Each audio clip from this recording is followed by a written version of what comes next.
जय श्री कृष्ण दोस्तों, राधे राधे। आज हम आपको संतान की लंबी उम्र और सुख समृद्धि के लिए रखे जाने वाले परम पावन व्रत अहोई अष्टमी की प्राचीन और फलदायी व्रत कथा सुनाने जा रही हूँ। तो चलिए कहानी की शुरुआत करते हैं। प्राचीन काल में एक नगर था जिसके व्यापार दूर दूर तक फैले हुए थे। उस नगर में एक धनवान साहूकार धनराज अपनी पत्नी लीलावती के साथ रहता था। लीलावती 7 बहादुर बेटों की माँ थी। उसके घर की दीवारें हमेशा बच्चों की किलकारियों, उछल कूद और हंसी खुशी के शोर से गूंजती रहती थीं। दीपावली का पावन त्योहार बस आने ही वाला था।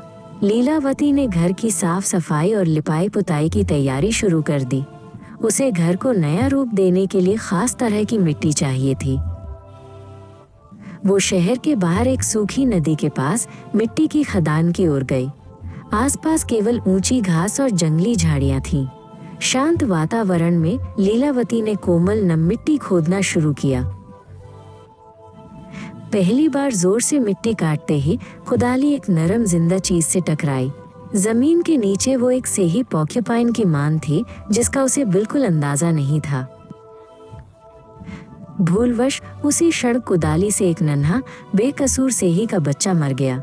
लीलावती के हाथों से कुदाली फिसल गई। मांद के अंदर से तुरंत उसकी माँ सेही बाहर निकली। अपने बच्चे को उस हाल में देखकर वो दर्द से चीख उठी। उसकी चीख जंगल की शांति को चीरती हुई आसमान तक पहुंची। माँ सेही ने अपने प्यारे बच्चे को प्यार से सहलाया। उसके दिल में एक गहरा शाप उमड़ आया।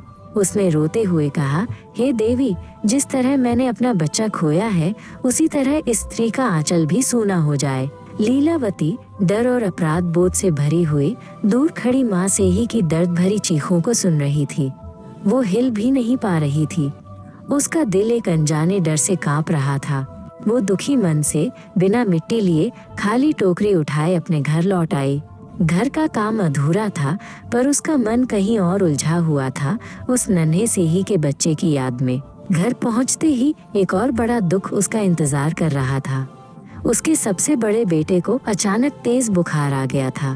कुछ ही घंटों में साहूकार और लीलावती ने उसे खो दिया। लीलावती के दिल को लगा जैसे किसी ने उसे बीच से फाड़ दिया हो। ये उस पाप का पहला फल था, पर उसने किसी को भी उस घटना के बारे में कुछ नहीं बताया। वो चुपचाप आंसू बहाती रही। 1 साल के अंदर जैसे जैसे समय बीता, उसके 6 और बेटे एक के बाद एक उसे छोड़कर चले गए। जिस घर में कल तक खुशियां नाचती थी, आज वहां मातम पसरा हुआ था। साहूकार धनराज का दिल भी पत्थर हो गया था। उन्होंने अपने व्यापार पर ध्यान केंद्रित करने की कोशिश की, पर बच्चों के बिना सारा धन उन्हें व्यर्थ लगने लगा था। उनका दुख बहुत ही शांत और गहरा था। अब लीलावती का घर एक भयानक सन्नाटे में डूब गया। न कोई हंसी, न कोई शोर, बस दरवाजों की चरमराहट और उसकी उदास सांसें। वो दिन रात उस सेही के बच्चे की हत्या के बारे में सोचती रहती थी। लीलावती का दुख अब असहनीय हो चुका था। वो रात को सो नहीं पाती थी। उसकी आत्मा हर पल उस गलती के लिए क्षमा मांगती थी जो उसने अनजाने में कर दी थी। एक शाम दर्द की पराकाष्ठा पर पहुंचकर वो हिम्मत जुटाकर अपनी पड़ोस की 2 दयालु स्त्रियों दया और शांति के पास गई। उसने रो रो कर उन्हें अपने हृदय का सारा बोझ सुनाया। लीलावती ने उन्हें खदान में हुई सारी घटना बताई। ये उस नन्हे सेही के बच्चे का शाप है जिसने मेरे सभी बच्चों को छीन लिया है। उसने सिसकते हुए अपने पश्चाताप को व्यक्त किया। दया ने उसे दिलासा दिया। उसने कहा, बहन, अपनी व्यथा सुनाकर तुमने पश्चाताप का पहला कदम उठा लिया है। इससे तुम्हारा आधा पाप कट गया है क्योंकि तुमने सच स्वीकार किया है। शांति ने कहा, अब तुम्हें माँ पार्वती की शरण में जाना चाहिए। माँ पार्वती स्वयं माँ दुर्गा का ही रूप है और वो हर उस स्त्री को क्षमा करती हैं जो सच्चे दिल से पछतावा करती है। उन्होंने सलाह दी, कार्तिक मास की अष्टमी के दिन तुम अपने घर की दीवार पर सेही और उसके 7 बच्चों का चित्र बनाओ। यह चित्र ही अहोई माता का रूप होगा। लीलावती ने उन दोनों को धन्यवाद कहा। उसने ये व्रत पूरी श्रद्धा से करने का संकल्प लिया। अगले ही महीने उसने ठीक अष्टमी के दिन उपवास रखा और पूजा की तैयारी शुरू कर दी। उसने दीवार पर गेरू और आटे के घोल से सेही माता और उनके 7 बच्चों का चित्र बड़ी सावधानी और भक्ति से बनाया। उसने चित्र पर फूल और प्रसाद चढ़ाए। पूजा करते समय लीलावती ने रोते हुए माँ पार्वती से क्षमा मांगी। हे माता, मेरी भूल को माफ कर दो। मैंने अनजाने में जो पाप किया उसके लिए मुझे दंड मिला। अब मुझे क्षमा करके मेरे बच्चों को लौटा दो। माँ पार्वती ने उसका सच्चा पश्चाताप स्वीकार किया।